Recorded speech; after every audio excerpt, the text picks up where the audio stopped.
In the criminal justice system, the people are represented by two separate yet equally important groups: the police who investigate crime and the district attorneys who prosecute the offenders. These are their stories. Welcome to Rap in Order, the interrogation of a hip-hop album, where we take some of the culture's most beloved hip-hop albums, put them on the stand, see if they stood the test of time. Now let's see who we got on the stand today. And welcome to another episode of Rap in Order. I'm First Class Regg. Taurian B. How we doing today? I'm good, man. I'm good. Feels good to be back. Yeah, we had a little while. break. Yeah, you went to Amsterdam. I did. I went to LA. You did. We, I realized I'm old. What'd you realize? Well, I realized. Well, I'll let you go first. Why did you realize that you old? I went to Camp Flog Gnaw for the second year with my little brother Thomas, Which is like a new. Yeah. Now this is like a tradition for you. Yeah, now it's a tradition. And my cousin Guy met up with us, which was funny. I'll tell you a funny ass story about that. So the reason why it was interesting is because I've been going to festivals for over 15 years. Mm-hmm. So typically, like, I've gone to festivals from the front. Like, I'm one of those people, I want to see acts that I don't even know who they are. So I've gone to festivals and like got to the festivals from the time. Usually festivals start around noon, 1 o'clock, like at least open. Yeah. So you'll see like the opening bands and stuff like that. So, and like walk all day and go home, go back to the hotel room or go back to the Airbnb, eat some junk food, watch something on television, look at the videos you recorded on your phone, all of that good shit, and then crash, go to sleep, wake up in the morning, do it all over again, right? So we're in LA, we staying on Figueroa, downtown LA, and like we not far from Dodger Stadium, so we drive there. Parking is sold out. So this year, like, parking completely sold out. So we had to park a little walk. Like, so like, let's say if Camp Flog Gnaw was at Yankee Stadium, I had to park my car at the beginning of the Willis Avenue Bridge. Oh wow. Okay. Right? Yeah. So I had to park my car. No, I'm exaggerating. On the Bronx side of the Willis Avenue Bridge, not the Manhattan side. So, Okay.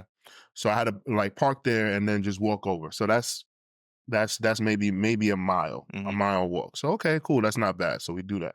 We get to Camp Flog Gnaw. So then if you know anything, we have VIP passes, but we didn't have super VIP, but we still got access to get in early. So we go inside and immediately you go to the merch line. That's what you do. When you get to Camp Flog Gnaw, if you want merch, the first thing that you do is you go to the merch line. You find out, like, so they had the artist merch line, they had the Camp Flog Gnaw merch line, and then they had the Chromacopia merch line. Okay. And then he had a Converse station, and he had a golf wing station where you can get just golf wing stuff, right? So I went to the Camp Flog Gnaw station, got myself a t-shirt, got this t-shirt, got a Tron Cat hoodie, got my mom this really cool Dodgers Camp Flog Gnaw shirt. And Thomas got stuff, whatever like that. So like, all right, we're walking around. They had Gus's fried chicken, so we went and got Gus's fried chicken, right? So we just chilling. So like, as the day is going on, I'm like, all right, I can do this, right? But there's 3 stages. So Thomas is going to see all of his favorite artists, and I'm like, I saw that nigga last year. I'm just gonna stay here. I'm just gonna stay here. Like I've seen some of these guys like a few times, right? So I'm just like, shit, man. How many more times? Like I know Vince Staples' new project is dope, but I'm gonna stay on the main area. Whatever, like you that. start placing your bets where you want to see. You know what I'm saying? So it's just like little things like that. So let's say by like 5 o'clock, I like found like an area, like they had like this big grass area, like with benches, and I just went to sleep, you just bro. said, yo. How long did you sleep over there for? What? Like 2 hours. Yo, Thomas probably was cutting my ass. He was. Yeah. So him and Guy was cutting my ass. I was like, yo, I'm gonna be right here. And I did slept. Like, I don't know, like people could have just been taking pictures of me. Yeah, probably. Anything, bro. Like, look at this old ass watch dude. Yeah, yo, that's crazy. I didn't know that. So I went to sleep. So Guy and Thomas come back. And like it's funny because like my little brother Thomas, y'all, like he's roasting him and Guy are roasting each other. So all of the cousins, like all of us have like certain dynamics, like where one of the older cousins picks on one of the younger cousins. Me and Guy have never had an argument ever. And And it's not because like he's like a 10-degree black belt. It's just that we just get along that well, guys. So him and Thomas are going at it, and like Guy like always like he always like wears like crazy layers. So like Guy was dressed, and like Thomas said something to him that made me so proud because I realized that my brother could like really roast. He was like, "Man, you look like you work at IKEA." Oh yeah, you sent me that one. You sent me Guy's fit too. Yeah. Yeah. And so then Guy, because you know Thomas is very small, was like, "Well, you built like Sasha Banks." Sasha Banks is a female wrestler, and like some people say that she's built like a little boy. Yeah. So he's like, "You built like a woman that's built like a little boy." So it was funny to wake up to them niggas just roasting each other and shit. We had a good time. Tyler's set was amazing. I saw Doshi. I got to see SZA come out with Doshi. That was great. Mhm. Seeing Sid is always a pleasure. I always enjoy seeing Sid. Mhm. Erykah Badu, she was great. I saw Andre 3000 play that fucking flute. Yeah, so okay, so this was my question too. So like for his live shows, is he performing? He's performing the New Blue Sun album, Mhm. but is he able to replicate that sound from the album? Because the way that he promoted New Blue Sound or New Blue Sun Mhm. was that it's very much like freestyle and just free form of playing the flute. So it's like, how do you replicate that? I would have to go back to listen to the album, but like Yeah. there was one part where he started like talking gibberish, hmm and like everybody like gasped, and he was like, "Ha, I got y'all." Oh wow, nah, he's a dick for that. Yeah, because like we was like, "What?" Like we thought he was speaking in tongues, Yeah, and like he was just like, "I got y'all, I got y'all." And he like just, oh yeah, I thought I was about to rap. yeah. Psych. I don't even know if I think I think he was like basically like teasing us like, "Yo, I'm about to just start like saying anything like that Eminem freestyle where he's like, even the upper Cuba in the upper." Oh, and how long was his set? 45 minutes. And then Erykah Badu came on right after him. Well, so he was on the Flog stage. Erykah was on the main stage, which is Camp. Erykah was 20 minutes late. Mm. Her performance and her lighting and everything was amazing. Like the screen, like the you know, like the graphics was fucking dope. Like it was really, really done well. Nice. But because they were going, like, it was strict over time, and it was funny because they cut her music right as she was giving Tyler his props. Damn. Like they cut the mic and like she's talking and she's like, and then she just threw the mic up in the air. But like And it was, just left. but it was her fault. Like she was 20 minutes late. Yeah. But Yeah, they had to keep shit rolling. The MF Doom tribute was dope. I got a coffee mug. Nice. That was really, really dope. I saw Mace perform, and it was really funny because like he's really a pastor. Like the way he like interacts with the crowd in between songs and stuff like that. Also, he performed the hits that he has with Puff. And so like he was performing, he was like, "What? Y'all not feeling this? I wrote these songs. It's okay. He didn't write those songs. These are my words." Oh, because the crowd was probably hesitant. Like, yeah, he was like, this Diddy shit. he was like, "I wrote the song and I just put it like, don't worry, it's okay." Yo. Oh, Mace. That was pretty funny. And then His set was good though. Mace's set was good. He got dances that come out and shit like that. It's really interesting seeing him come out because it's like, yo, like Mace is old. Okay, Yeah. I'm old, but Mace is old. Then what other highlight? So it wasn't a highlight, but it was just an interesting watch. I don't get Playboy Cardi, bro. Yeah, nah, I don't either. He came out and he screamed. So before he comes out, yeah, he screamed.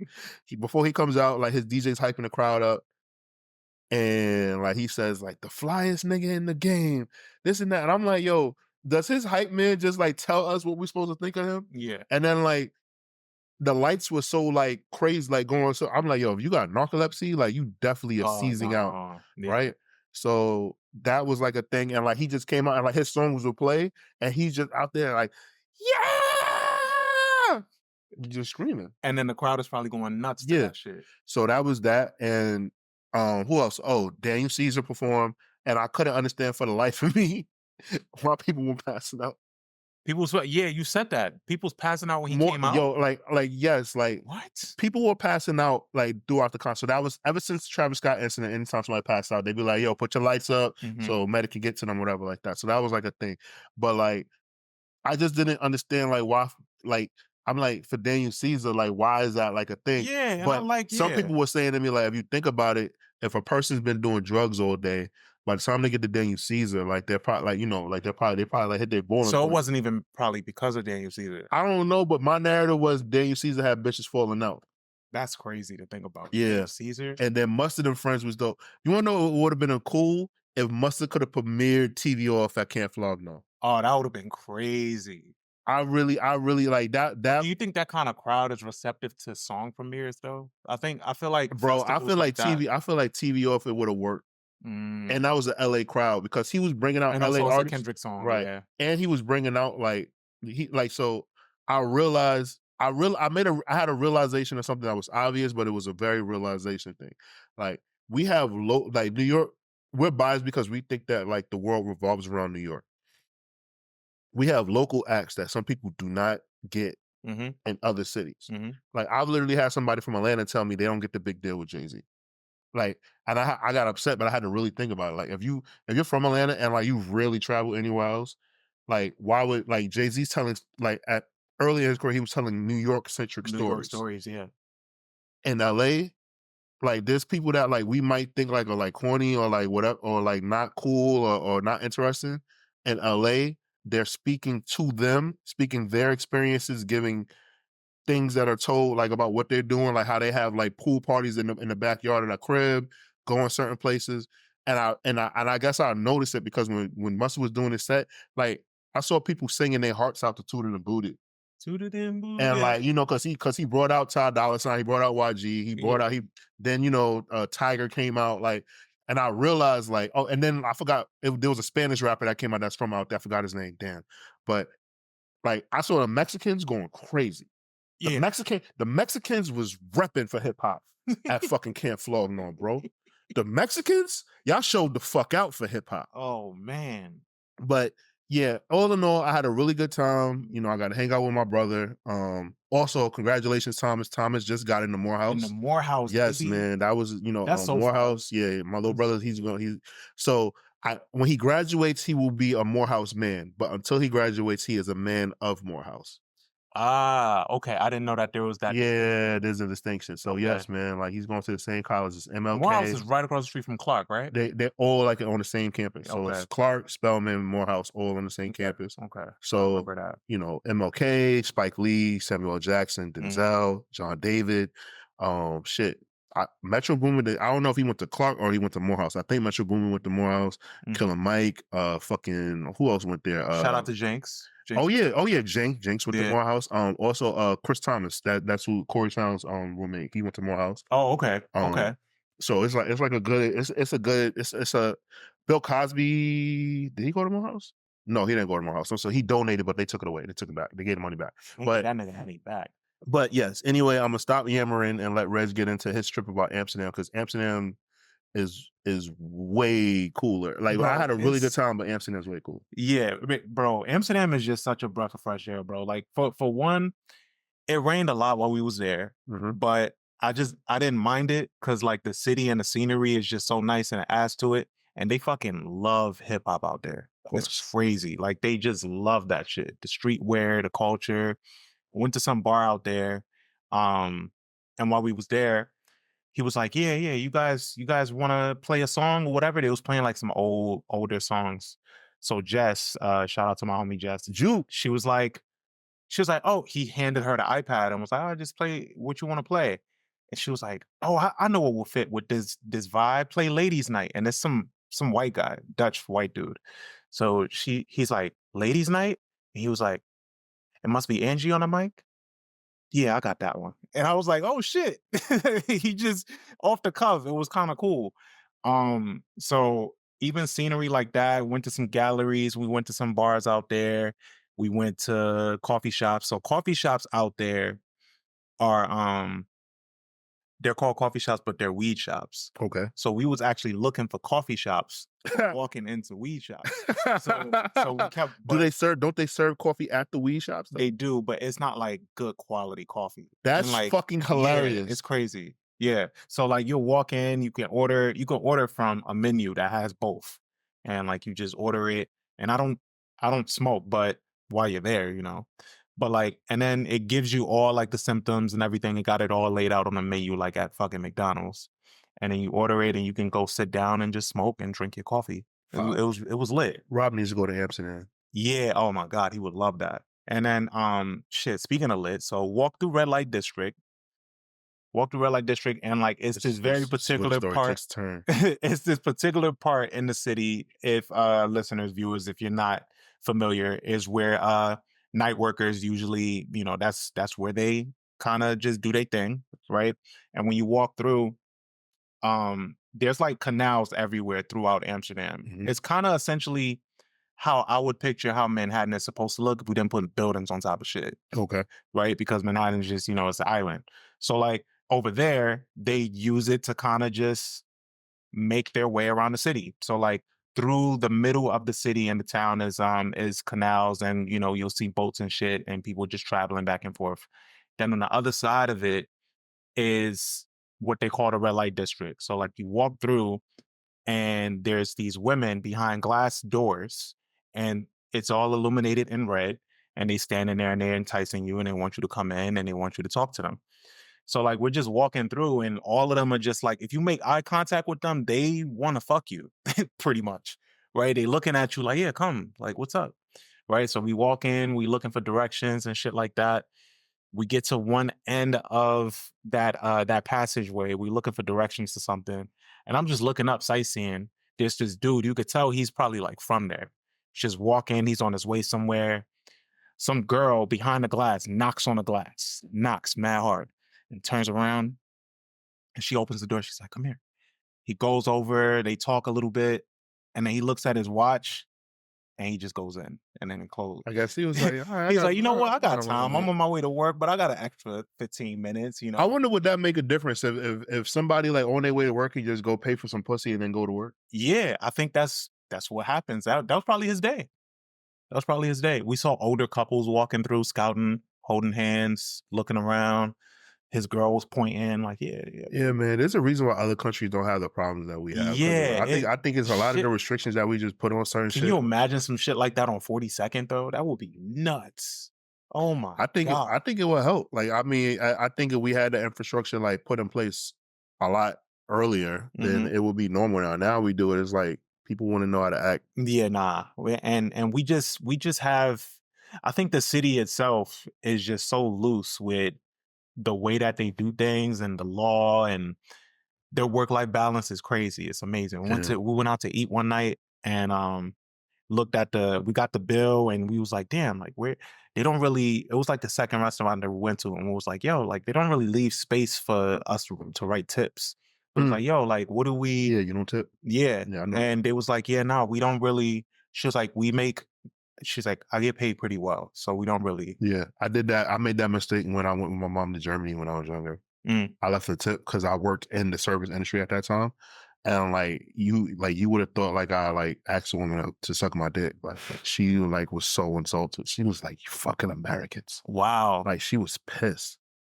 And I was like, I didn't know. Like I'm a waiter too. Like I was trying to explain to her, like, no, like, and she was just like, "You fucking American." Wow. Just fucking cut. That's crazy. Damn. Yeah. I felt so bad. I didn't even think about it that way. But yeah, you don't tip because they make a living wage. They make a living wage. Whereas over here, they're still like making like $8-9, and then everything that they make with the tips they get to keep. But it's like, you know, a big part of that is their tips. Yeah, but I prefer making tips. Yeah. When I was a waiter in Atlanta. So what was this, 2005, 2006, I was making $8 an hour plus my tips. And the reason why I was making $8 an hour, because most of the other waiters, they were only making like 4 and change. I started out as a bus boy, and I got promoted to a waiter, but they kept me on because I still was busing. I was doing both, but I was still doing busboy work. So like they didn't change it. So it was like kind of like a cheat code. But long story short, like I used to make so much money in tips, like just because like I was young and hungry and like faster than the other waiters were old. So long story short, like That's it. Like I see why like bartenders like bartend and shit like that. Cause like bartenders, they don't make a lot hourly, but it's like it's their tips. Yeah. And so it's like if depending on like what kind of lifestyle you have, if you walking home every day with $400, that's a Yeah, good in a living. day. Yeah. That's not bad. $400 in the day, like, you know what I'm saying? So it's just like, and shit, in 3 days, in 3 days, that is, so let's see, 400, 800, 1200. So in 3 days, you can make almost $1,200. Like, Mhm. that's a pretty good wage. Like, I was doing all right at that time. I had Yeah. a really nice car, all that shit. That's not bad. Yeah. So it just Yeah. depends, but you still gotta like declare on your taxes and shit Mhm. like that. But it's You know, something that's good. But yeah, Amsterdam was amazing, bro. And then we went to the movies out there, saw the Denzel, well, Gladiator 2, which was really good. I've heard nothing about that movie besides Denzel Washington. I don't know Yeah, any. so obviously, if you've seen the first one, you can already tell the type of storyline that they're gonna go after. Which this character that's introduced is the son of Maximus Okay. from the first one, and he kind of carries out his legacy, and you get to see that play out. But Denzel is a refreshing character because is Denzel, like Okay. And then I think with the press tour that he did, it added a lot of lore to this movie. And he doesn't disappoint. Like it's Okay. fucking Denzel Washington. Like I wanted to see more of like what he would do. And just when I was getting into the bag of his character, it kind of just was wrapping up. Okay. So I wanted to see more. That's but the movie theater out there was dope. It was in English, but the subtitles were in Dutch. It was cool. I wonder how the Dutch feel about that. I know. I know. Like, yeah, this is our land. Like this is the language that we speak, you know. But So in other news, have you been paying attention to the news? have I? Which part? We could start anywhere. I know we can start. Well, all right, because I mean, ladies and gentlemen, we're recording this today is what, the 7th of December? Yeah. So this is going to come out Wednesday. So Mhm. that's the 11th, right? So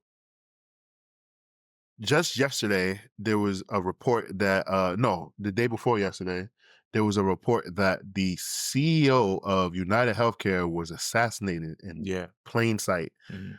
by the flyest hitman we've ever seen.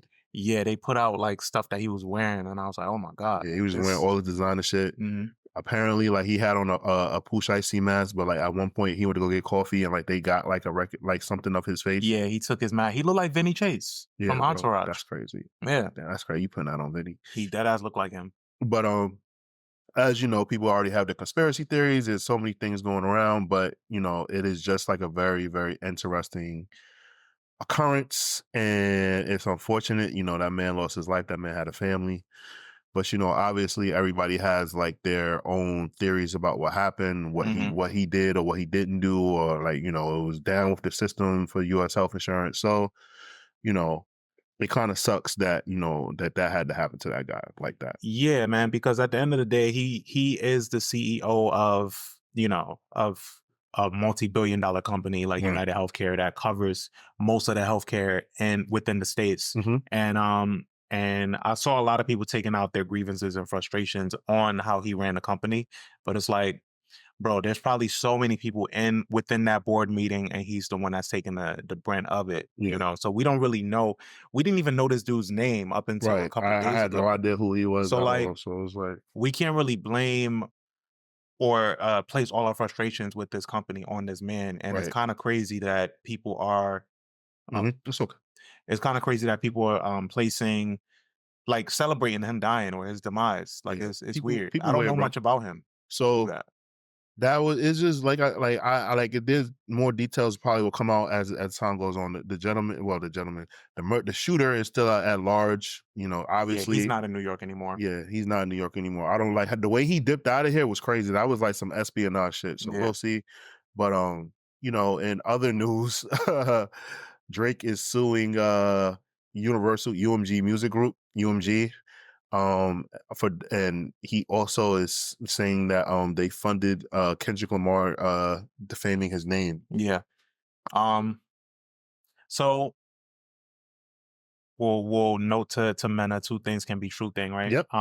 Where yes, UMG could have took part in the bots or whatever like that, but it's just kind of weird the timing of this. You know, Mhm. like Drake, it feels like Drake was kind of working against this machine and now is coming to collide now because after he lost his battle. But in the past few months and almost over the year, we've seen how he's played this out where he's kind of been going against the machine. Like he's been releasing songs on IG. He's finding different way. He made like he made a Finsta, he was putting everything on there. And I think that's all within reason. Like he didn't want to put it under the company, but then you would see them have him take it off of IG and then put it up on streaming. So the common viewer doesn't really care about shit like that. But like I was looking at that shit like there's obviously something going on. And just within the record industry, like J. Cole put out a song on IG as well. Yeah. And Kendrick put out a song on IG. So it's like, I don't know what's happening. Something is switching up though. And I think everybody's paying attention. Something's coming down the pike. I think we'll find out sooner or later. Probably sometime next year. But things are definitely changing. Yes, two things can be true. I do think that Drake is like a herb for suing, but I also understand like what he's doing if you're in business. I just think that's a conflict of interest always though, because hypothetically, right? Let's say when Hiss came out, right? There was a Drake diss and Hiss. That was number one, right? So let's say like would he say that Hiss was also against him and like UMG was like funding, you know what I'm saying? Like I guess what I'm saying is Drake is saying, I'm your cash cow. Why are you helping someone that can harm your cash cow when I'm the face of this company? Essentially, I get what you're saying. I think it's different though because there's a lot of people that still don't even know that there's lines about him on his. Okay. I guess that's like how like I'm seeing it. And or for listeners, Hiss is the Megan Thee Stallion song. Oh yeah, Hiss is the Megan Thee Stallion song, and it's mainly for Nicki Minaj, but he got bars on it too. So I guess for me, like, all right, let's say sometimes Taylor Swift throws shots, right? Let's say Taylor Swift like makes like a reference or whatever like that, right? And her song it is number one the same time that he has something out. Does he like? I just want to understand like, could any would he have the same energy if it wasn't for this Kendrick song? Right. Like, and I get it. Like, it's mainly because of the pedophile part. But even still, I think even if the pedophile part wasn't in there, he still would say like, yo, I'm in negotiations and you guys are devaluing me because I'd lost, quote unquote, a battle. In his mind, he's like, who gives a fuck if I lost the battle? Drake fans are Drake fans. But I don't think it's solely about the battle. I think it's about the allegations and how it's hurting his pocket a little bit probably. Or it threatens his pocket because I think it threatens his pocket. I don't think it's hurt his pocket. Yeah. I think that it's funny to me though, because this isn't like the first time. Remember, like it's not the same, but it's in the same ballpark. It's in the same parking lot as the stadium. Remember when Nas went on his rant on the radio and was like, yo, you don't think Jay-Z was in the studio when R. Kelly was having little girls in the studio and, you know, basically alluding saying that Jay-Z. Part 105 rant. Yeah. Yeah. Like, so my thing is like Jay-Z and Nas could have sued, like they could have sued each other. Like, I'm just thinking like, and they were both Universal artists. Like, I guess because those songs like didn't chart and that was like our thing, hip hop. I guess that's how we're looking at it. But I just don't understand how he feels that it's not in his best interest, because basically he's saying like, yeah, I don't want you to support any artist but me, and we're on the same label. Like that doesn't make sense. Like I feel like a judge would be like, you got to be kidding me. Like I would actually understand them more if Kendrick was on another label and they were funding him. Same. Because at the same time, the label is the label and both of them are under that umbrella. Right. So it's like, we got to fund both sides if we see an opportunity in both of them. Right. We're not going to not fund this when there's opportunity here and it's the biggest beat that we've ever seen. Right. Because this is me being a hip hop historian. Dr. Dre and Eazy-E's beef, like easily, like that could be like similar, same exact thing. Like they was calling Dr. Dre a homosexual.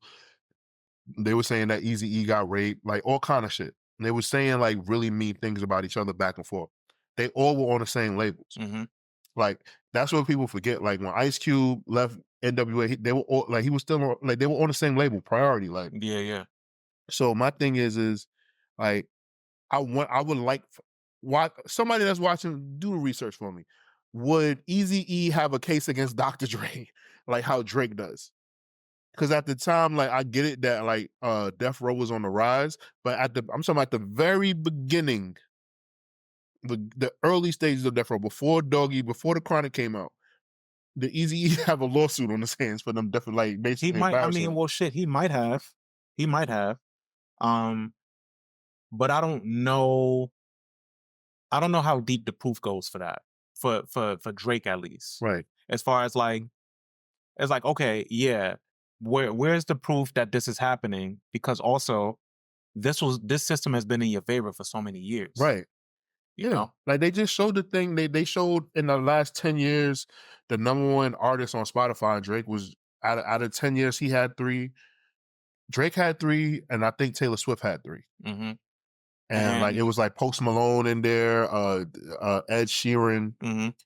and like damn, who was the other artists? It definitely wasn't. I think was it? No, not Eminem. I forget, but those are the names I remember. I remember when Scorpion. Yeah, The Weeknd too. I remember when Scorpion came out and he was on the cover of every playlist. Yeah, and none of his music.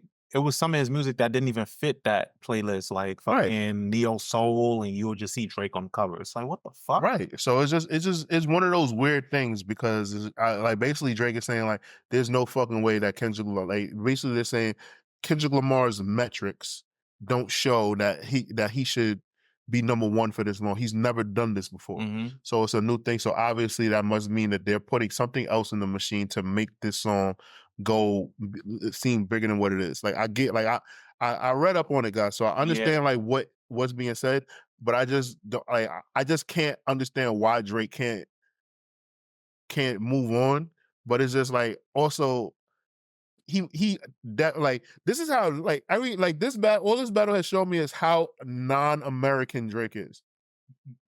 He's absolutely from another country. Yeah, he does not read the room at all. Like he don't give a fuck what we think about him. Like I'm realizing like the things that like we're taking, like he's not from here, bro. Yeah, nah, like he's really not an American. Yeah, I think it works in his favor a lot though. It works in his favor a lot of not being from here and being able to take off. And then now you see why he cut those braids off, because it's time to go to court. Yeah, it's time to go to court. It's time to get serious. It's time for him to It's time for him to use his white voice. Yeah, exactly. Not talk with his patois or Caribbean accent, anything like that. Use his Toronto slang. No, that's why he cut them shits off, because it's time. Yeah, his people tell. Yeah, because I believe the court date is the first hearing is next week. I thought it was in January. It's December. You're right. So it's probably like the 20th. They just go. I think they just show up and like they just state their grievances, and then it gets adjourned to another date so that they get a date after, because everything's about to close down for the holiday. Yeah. But is he showing up in person? I think his lawyers are just he wouldn't do that. I don't think he's that would be a bad look for him. That would look crazy. But yeah, bro, like I'm really like sitting here thinking like, because this is only something that would like really be like to Americans. I feel like in Canada, like that's just not a big deal. Do you think he's trying to get this resolved before the Super Bowl, and then best case or worst case scenario, he wouldn't Kendrick wouldn't be able to perform Not Like Us at the Super Bowl? I think, or on this tour. I think so, but I think that's what he would like, but I don't think that can happen. But truthfully being told, like truthfully, like, and I wholeheartedly mean this, I love They Not Like Us, but Kendrick don't ever need to perform that song again. Nah, he don't. He's done. Like the damage has been done. He did it. Like it would it be even cooler to me is like Kendrick just like he has a show and the fans just perform it. Yeah, he don't even say shit. You know what I'm saying? Yeah. I mean, it looks like Kendrick is taking that approach of trying to get away from the song anyway. It's not even on his album. Right. Like I don't think that he's gonna put it on the next album. Like I think like that's it. Like that song had his moment and that's it. Like he's not going to like he doesn't need like that song did his job and that's it. So, I think as a standalone it's great. Right. I enjoyed it. Really quick, I love GNX. Yeah.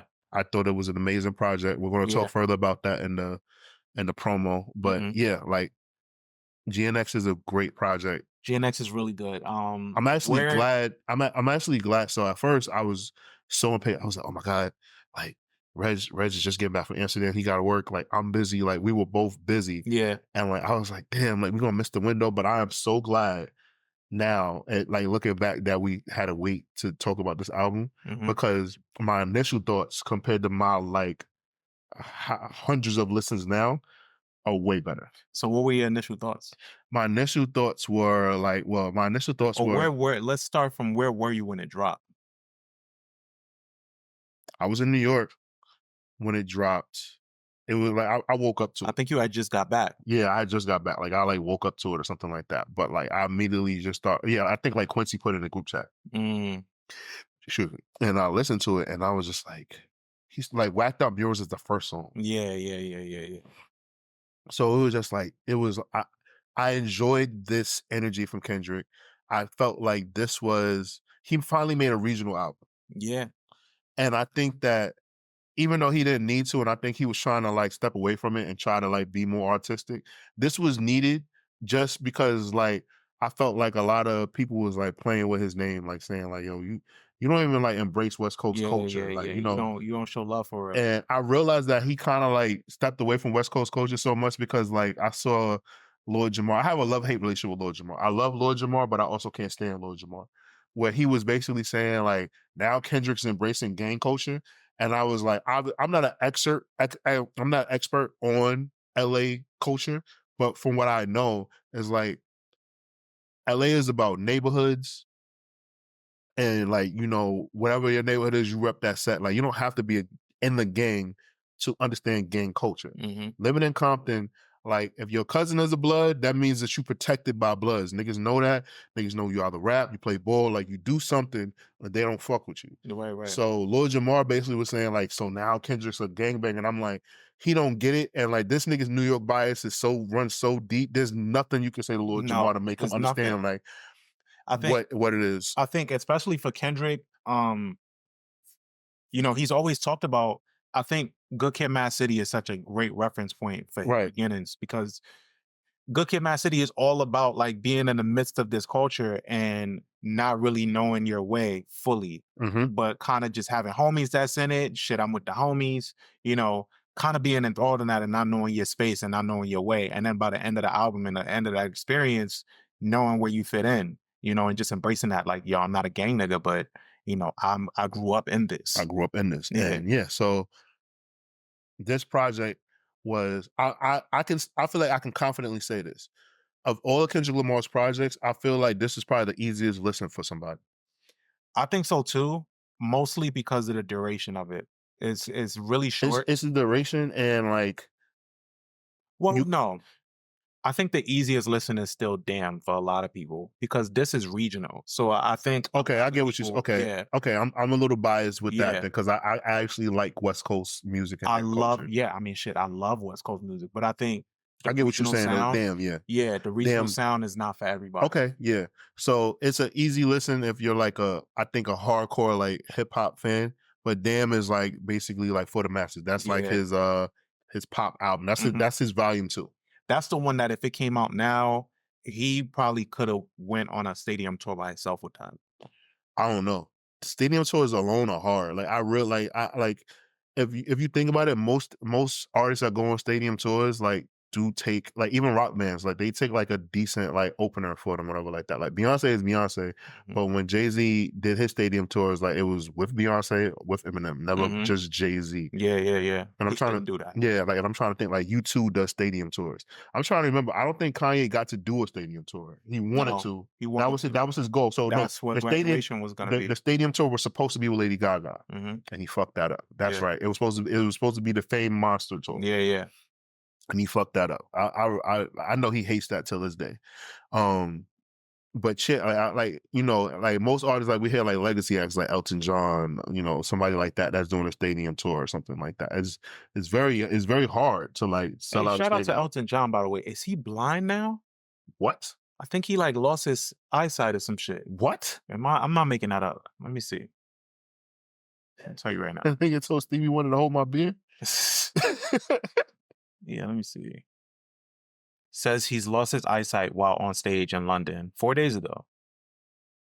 Says he struggled to watch new music. Okay, yeah, he's losing his eyesight. Wow. Says he has lost his eyesight. Yeah. I don't know. That's sad. I gotta look into that. Yeah. Mm. But yeah. So Imagine if Stevie Wonder gets his eyesight back. Maybe that's the trade-off. that'd be crazy. I mean, Stevie, it's time for Stevie. Yeah, to see. give Stevie a pick. Just give him a peek of the world. He might not even want to see it. Right. I know he wants to see It's ugly LeBron out play. here. He loves seeing LeBron play. So yeah. Mm. So Ready to get into this episode? yeah, let's do it. Well, Or do you GNX, we were gonna talk. I was gonna bring up the tour. Go ahead. I'm sorry. So yeah, so like we were already talking about the tour he's going on tour with SZA, which we're both going to. Yes. You actually reminded me in one of the chats because you was like, I passed up on these sneakers to go to this tour, and I was like, oh shit, them tickets on sale. That was hard. I know that doesn't sound like it was a hard decision, but it was a hard decision. You know how much I love it. Yeah, I hopped online. I was like, shit, man, let me see what these tickets is going for. They're not cheap. Yeah, not at all. Tickets is not cheap. But I think we're in a pretty good section. It is. I sat in that. That's the same section that me and Sarah sat in for Beyonce's last tour. Okay. Yeah, that's a good section. So I'm looking forward to it, man. I'm excited. I think our wallets might feel it now, but by the time the tour comes around, it's practically free. We already paid for it. Yeah, it's we out the already way. paid for it. It's gonna feel good. You know, I'm gonna rack up on merch. Yeah, word. You know, that good So shit. it's out the way, man. I'm looking forward to that. And he says by that time, it's safe to say we'll have a new project. Yeah, she's gonna drop that deluxe. Yeah. So she's dropping the deluxe. I think to she's SOS. supposed to drop the deluxe, and she's also supposed to drop a new album. Okay. That's what she's been saying. What I think is really cool with SZA is like you and I, like we really saw it from like the ground up, right? Pandora House at South by Southwest. South by Southwest. And it's sometimes it's hard for me to fathom that SZA is like one of the biggest artists in the world. Mm-hmm. Like because I remember for a long I think it is for her too. Right. Because I remember at one point like her and Janae Aiko was like on the same level. Mm-hmm. And then like SZA just like leaped from, well, I think because SZA has a stronger voice than Janae. Janae has a very like soft, like delicate voice. Yeah. Right. And so like, you know, and I feel like she just hasn't made like her project that kind of like puts her in like that lane, that Sade, that stratosphere of like Sade. That's I think Janae. she easily could, but I don't know what it is. I feel a lot of apprehension from her. She a California girl, bro. Yeah, she just wants to do shit. Yeah, she a California girl. I'm realizing the more and more I visit LA, she is. Yeah, I'm realizing more and more I visit LA that everybody is so laid back at LA because of the time difference. So nothing really matters. Yeah, nothing. Yeah. Nothing is a big deal. Like it's whatever. Like, you know, okay. Like you get one thing done and that's your day. Like you get up, you plan to go to the beach. That's what you did for the day. Yeah, that's it. Like it's not like this big complicated thing. So that's that. But we can transition into getting into this album. So in trying to decide the album that we wanted to do, I knew that I wanted to revisit another album from this gentleman. He's having such an amazing year, and we're on the topic of West Coast anyway. Yep. Kind of just fits along the line of that. And I'm talking about Tyler, the Creator. And the album that we're going to do is Cherry Bomb. So Cherry Bomb is actually his fourth album. It was released April 13th, 2015. It was released through Our Future Records. Production, of course, was handled by Tyler with guest appearances from Schoolboy, Charlie Wilson, Wayne, Kanye, and a few more. And his discography is widely considered by fans as a left turn, and Tyler himself acknowledges that it sounded shifty due to where he was in life at the time. So Cherry Bomb 2015, what were your first? Okay, I think you've actually told this story before about you was listening because you was trying to listen to the Kanye. With Thomas. Yeah. Story. So that was like one of your first. Yeah. So when this project came out, my first listen, I went straight to Smuckers. My little brother was in the car with me. I played Smuckers because I wanted to hear what Kanye and Wayne was talking about. Lo and behold, my little brother hears Tyler and realizes that that's the same guy that does the TV show Loiter Squad that he watches on the Cartoon Network. And, you know, my little brother became one of Tyler Creator's biggest fans in the world. And, you know, like for me, like this album, I like listened to it and I was just like, yo, what the fuck is he doing? Like it just seemed like he was trying to fit everything in to one project. Like he had like all of this music in him, and like he just was trying to just slam everything into like one. Yeah. So this was still Tyler, like it was Tyler making a pivot because he was becoming better musically, but also like it was like Tyler like really experimenting. Like this is, you wanna know what's funny? I realized that ASAP Rocky tried to do this as well with testing. Like, I feel like Rocky tried to thought that he could do a better job than Tyler with testing. And I never thought about that comparison. Yeah, even the name was so, you know, it was like inching towards it. It's like, testing, you know, it's like, I'm just trying this out. I'm trying this He out. didn't really let his nuts hang, so to speak. Like he could have just really, Cherry Bomb is a statement. Right. Testing is kind of like, I don't know. Right. The Runaways made the song Cherry Bomb in the 70s. And like there's an interview where he said like he wanted to make an album that recreated that energy of like punk rock. Yeah, in the hip hop realm. So, and hip hop and punk rock are like cousins. A lot of people don't know that because it's like they like as time has gone on, like they've really like they've really shifted. Yeah. But the origins of the energy for punk rock and hip hop are in the same wheelhouse, right? So it's just funny to me that like Tyler like he wanted to do this project, and he had a conversation with Pharrell before this album and after this album. And you could tell that anything that Pharrell says to him, like he hangs on Pharrell's every single word and tries to like do things, and like he comes to him like, what do you think? Like that, like, you know, and it's very interesting and very cool to me. I think it is too. And especially you said Pharrell.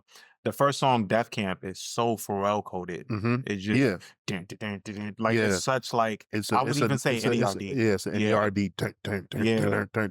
And then it has, you know, the NERD they do the band thing, the 1, 2, 3 to start. So so I think this album is meant to be disruptive. Like if you follow Tyler from the beginning, Tyler's always been disruptive. Like he's always been controversial, but this is disruptive in a different type of way. Like the instrumentation. It hurt. This album hurts to listen to. It's supposed to be, like Tyler said it best, like quote unquote shifty. It was this transitional period for him where he really wanted to be taken seriously as an artist, and especially coming off of his previous albums, this was just a necessary left turn that he needed to take to be taken more serious. I agree. There were just things that I'm glad we got this project, because without this project, we don't get Flower Boy and we don't get Igor. Yeah. Right. And then that doesn't lead into Call Me If You Get Lost, which leads into Chromacopia. So I think that he just figured out something that like worked for him. I think he figured out branding, because this was when he made like the flame print. This was like when we got like a lot of like the imagery that is like so iconic now. Shit, the first Camp Flog Gnaw was the year that this album came out. Yeah, damn, yeah. So there's like a lot of history, and like there was like I think I put it in my I did in my Instagram post. There was a museum at Camp Flog Gnaw that we went to. I did see that. Yeah, it kind of showed like the history, and it showed the history of Our Future, and it showed like all the things they went through. And I don't know. I'm not gonna give them much credit and say that they knew what they were doing, but like there's so much lore and things that they did that was like really, I'm like, yo, this is really smart what they did, because like, you know, later down the line, the same way how like we look at things from like when Run DMC went on that huge tour like Rap Fest and stuff like that, we're gonna be able to like look at all this Our Future stuff and be like, damn, like those dudes like had like a blast, because it's like, you look at the pictures and you could tell like, yo, they trashed the backstage that night, or like they shoot, or like, and you could tell like they're mature now. Like these dudes are having kids. These dudes like, you know, take care of their families. Like they're adults now. They have different eras in their careers. Yeah. Them. Yeah.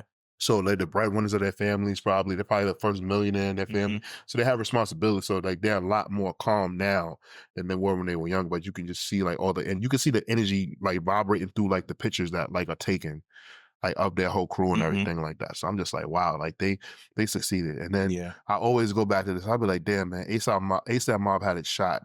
Yeah, ASAP Mob. What could have been, man? And I think so.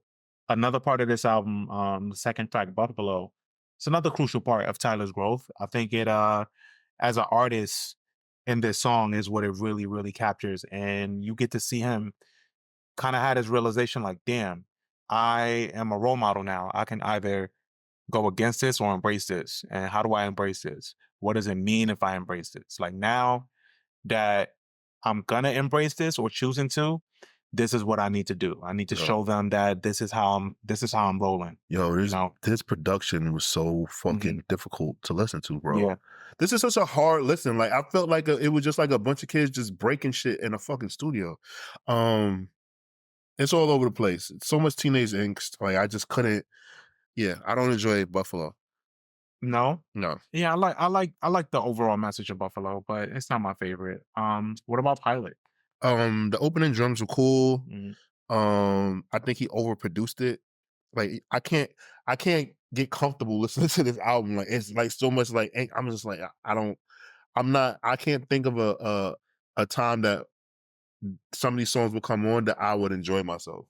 It's like putting a very creative or musically inclined kid in a room full of instruments and just closing the door, and then just like them taking out their frustrations on the instruments. Yeah, and it's like that scene. It's like that scene in Step Brothers, like when the drum set. Will Ferrell goes into his room and just fucks up his drum set and just like pretty much. Yeah. But I like the beat. Like I said, I like the messaging. I don't want to crash anymore was like one of the things that stood out to me in the song that he says, because again, it sticks to the theme of growth. You know. What about Run? I felt like a UK grime inspired kind of song. Noise. Yeah, I wrote it can be hard to hear the message because it's so chaotic, but this is Tyler still leaning into his role model status. So yeah, it is. It is just noise. But the calm of that. Right? Find your wings. Find your wings. Self-empowerment, you know, kind of, self-discovery. It sounds beautiful. Shout out to Kali Uchis, shout out to Sid, shout out to Ray Ayers, and the 16 other people singing on this beautiful song. Yeah, so funny enough, he got Roy Ayers on this, and but he originally wanted Stevie Wonder and Thundercat. Yeah, so damn. Yeah, he wanted Stevie and Thundercat, but he got Roy Ayers, and Roy Ayers fucking loved it. So how could you be mad at Roy Ayers being on your song? Right, you don't stop that. Cherry Bomb, the title track of the album. I'm just like I'm not a fan of like slam dancing and moshing and shit like that, and that's what this song ensues. And like this is like that's the energy that this song brings, and I just can't. I would be a liar if I said like, oh, I've never moshed or anything like that. But it's just like I hear this music. And also, like, you gotta remember, after like I listened to Cherry Bomb like maybe 3 times most in its completion. After that, I just went back to Smuckers, right? Okay. So then coming back to this album after all those years, I'm like, wow, like I'm not even in that headspace to enjoy this project. So this this is me now telling you about it. When I first heard it, it already sounded hard in my ears, and I just picked the song that I like the most and just continue to listen to that. It's funny because when it came out, it's probably the best chance that it had of resonating with you. Because it was 2015, was younger, was actually outside more. Yeah. Was going I was 20, I was what, 27? Yeah. So yeah, that's the best chance that it had. Listening to it now is cool as a reflection period because it's like, okay, this is where he was back then. This was him kind of breaking out of his shell and, and seeing. And then now I'm looking up like the albums that came out in 2015. And it's kind of hard to wedge this album between all of these albums that came out.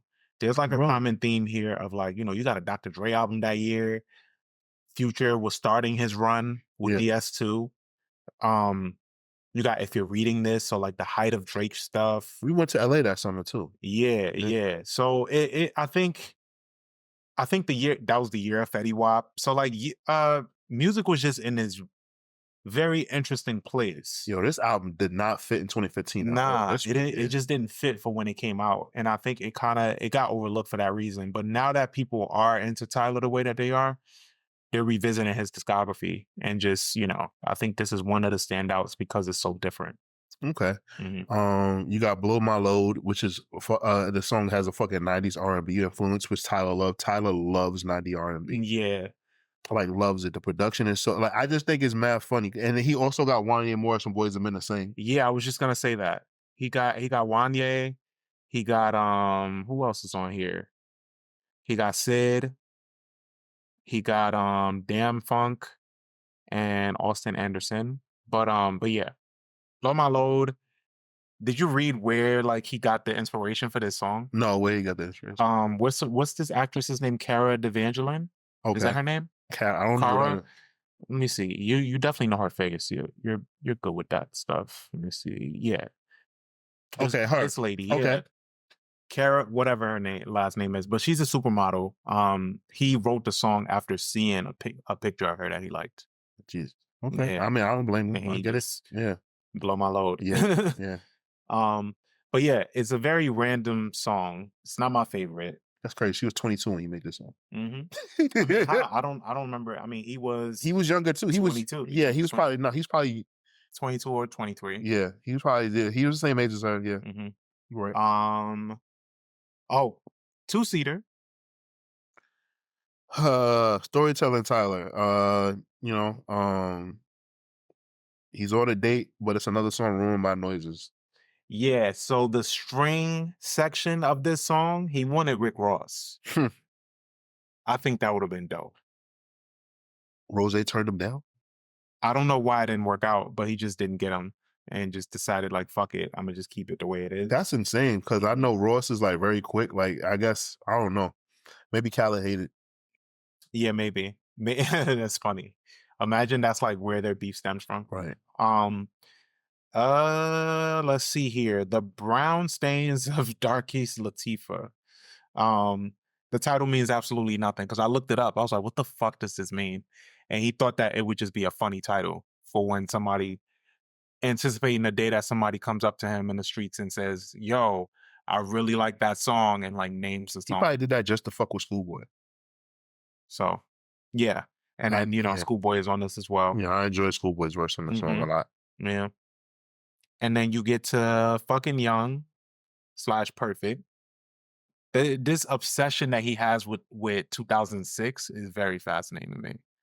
Like, it's very like his whole rap persona to me is that year. Yeah, absolutely. I think that was when like he really had like his like I think he became aware of things. Like there's certain years where I could say like, all right, I really was locked in with shit. Like I could say like maybe 2002 I was really locked in with music. Like very locked in with music, and it kind of like molded how I like see things. I think for me it was 2003. Okay. Cause it was, we had Get Rich. I had the Black Album.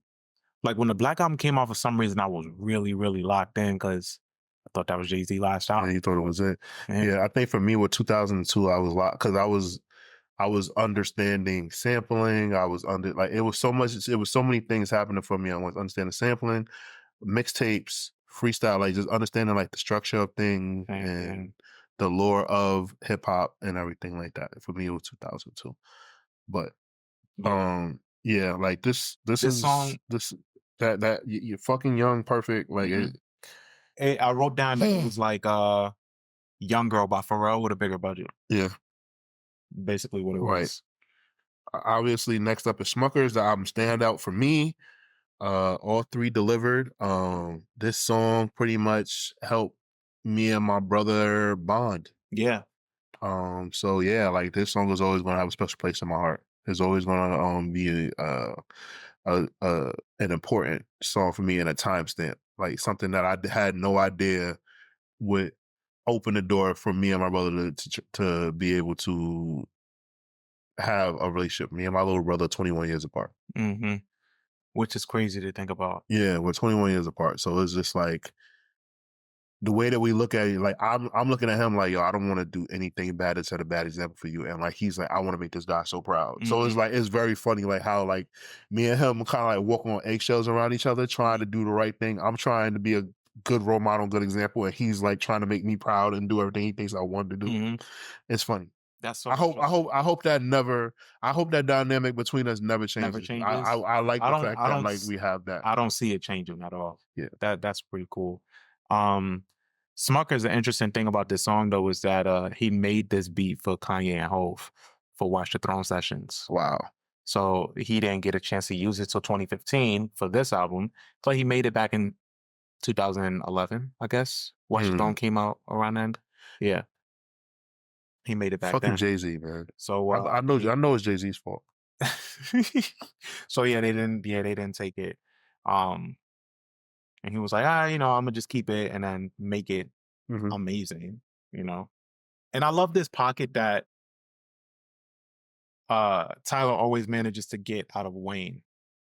I think around the time that Wayne was rapping fully in auto-tune and shit, it's like every time he got in the studio with Tyler, he was like, yo, strip all that shit away, use your regular voice. I just wonder, like, do you think because artists don't get in the studios together as much like how they used to? Like usually like it's like email to dial in their own studio and shit like that. I saw an interview with Rocky where Rocky said that like Tyler does similar to what Pharrell does, where like he pretty much tells you how he wants everything done. Yeah, I see that from him. Down to telling you how he wants you to pronounce shit. So I'm like, damn, like Wayne really respects this nigga. Because like he really like I feel like he gives Wayne full direction, whether they're in the studio together or not, or whether it's a conversation on the phone. Like Tyler is getting through to Wayne and like, yo, I really need you. I think it's a way of doing it too, though. Since I think if he came at Wayne just on some, yo, Wayne, I will love you on the song, but I need you to do this, this, and this, Wayne would be like, get the fuck out of here. But he's coming at Wayne like, bro, I really love when you get in this pocket. Yeah. Would you give me this for this? Yeah. It's like, that's true. You gotta kind of like low key glaze to get what you want. Yeah. But I think him and Tyler, people are starting to pick up more on their chemistry, because like every time they get together, I think it started with this, right? I believe so, yeah, because that was the reason why it was a big deal, because like he got like two of his idols on a song with him. Yeah, so he's been on every album since then, I want to say. Right. And it's been amazing. So I think, well, no, he wasn't. Was he on Igor? Wayne is not on Igor. Okay. Let's see. Yeah, I could have sworn. I probably ignore. Never mind. I guess he isn't. But yeah, so like they have like this really great chemistry that's bubbling, and I think Wayne needs the direction and the what's the word I'm looking for? He needs somebody to give him direction like how Tyler does. Somebody that can streamline his thoughts. Yeah, 1,000% Wayne just wants to rap. Yeah, you're 1,000% right. Yeah. I would love for somebody like Tyler or Rick Ross, French Montana, like to executive produce a Lil Wayne project. Like keep French Montana away. Keep French Montana, like his sequencing. I don't want him on the album. I just want him to executive produce it. Okay. There's certain people that are very good at like mapping out albums and like kind of like giving like the overall story. All right, let's remove French, but Rick Ross and Tyler the Creator are very good at mapping out albums. I also would like to see one other person, Punch. If Punch oversaw Wayne's album, I think it would be amazing. Obviously, that's not going to happen, but I think that Punch will be able to get a really good album out of Wayne. I think so too. I think Wayne just needs direction. He can just rap his ass off, and he's so loose with his legacy. He's like, I just want to rap, bro. Give me a beat, and it's like, and Wayne treats his album the way that Wayne treats his career the way that Mike Tyson treats his career. Yeah, we hold it. Yeah, we hold it in like this pristine thing, and Wayne is just like, it's music. Yeah, like, fuck it. I don't remember making this song, and that's partially what we love about him. It was like, yo, I hate that about him. Fuck that shit. Well, that's partially what I love. It's just a sport. It's just a sport to him. So it's like, yo, I'm sharp. Put a fucking beat on, and I will go crazy. I saw something. We should have touched on this earlier, where we were given like our roundabout of everything that's been happening in the past few weeks. Obviously, Wayne shared his thoughts on the Kendrick like mention, because it wasn't even a diss. Right. On Whacked Out Murals, when he said Wayne didn't congratulate him or whatever, or Wayne felt the way. And then Wayne coming out with the tweet that he came out with that was so emotional and just over the top. It's like, oh, let this giant sleep and all of this.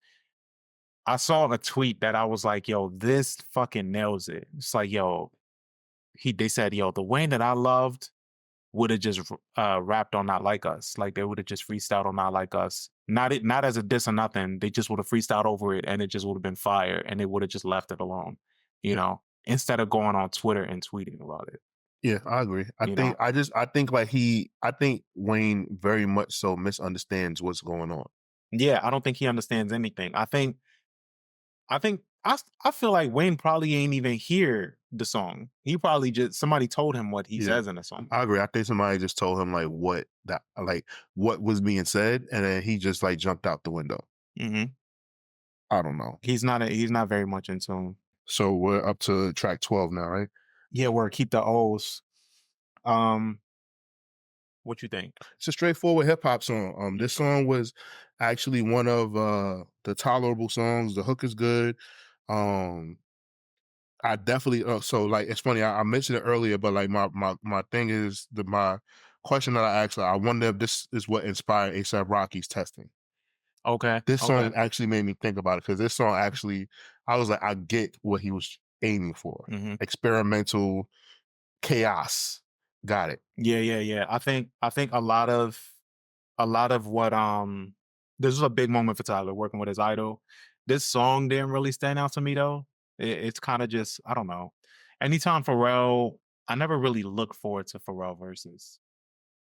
Pharrell is hit or miss, bro, because it's like he's such a legend. Mm-hmm. But then at the same time, he has there's so many misses that happen with Pharrell. And I'm pretty sure that's happened with like a lot of like great music producers. But I think that sometimes I think Pharrell does a really good job with new artists. I think so too. I think he's better with I think Pharrell is better with new up and coming artists versus artists that are already established. Mm. And I think when he's coming into like, because you have to pause, you have to give yourself to Pharrell. So if you don't completely like just do what Pharrell tells you to do, it doesn't work that way because it's his vision. So like when you guys are when you're collaborating with Pharrell, it kind of don't feel right. Like Pharrell's personality and his idea of certain things is so big and like wide ranging. I just feel like it kind of has to be that way. It has to be all or nothing with Pharrell. And I feel like with Tyler, he like loves Pharrell, but I think it's better when Tyler just does his own thing and then brings it to Pharrell versus them just actually working together. Yeah, because that's a good point. Because Tyler can kind of match that thought process. Yeah. And in a lot of ways, he's the same type of creative. Yeah. Where he'll work with you, but he'll give you all the stems that he wants you to use. Mm-hmm. Like Pharrell will give you a beat, but it has the chorus on it. Yeah. Like he wants you to do it this way. Right. And some people listen and some people don't. I think Nori is a perfect example of someone who completely listened to Pharrell. Yeah. And it worked every time. It just so happened that Hot 97 banned him and like New York radio banned Nori and ruined his life for no reason. Nah, he wasn't even there, bro, at Hot 97. I'm sorry, ladies and gentlemen. Quick sidebar. Noriega, the guy who runs Drink Champs, as some as you know now, had a promising rap career. Like he was really going far. And then like, you know, he got into reggaeton. There was a huge shootout at Hot 97 between like Mobb Deep's camp and what was the other camp? Oh, the Junior Mafia. Right. You know, Kim, it basically it was Kim and Foxy. Yeah. It's Kim and Foxy thing. And Nori got like tied into it and Nori wasn't even there. Yeah. That's nuts. Anyways, just moving along. Track 13.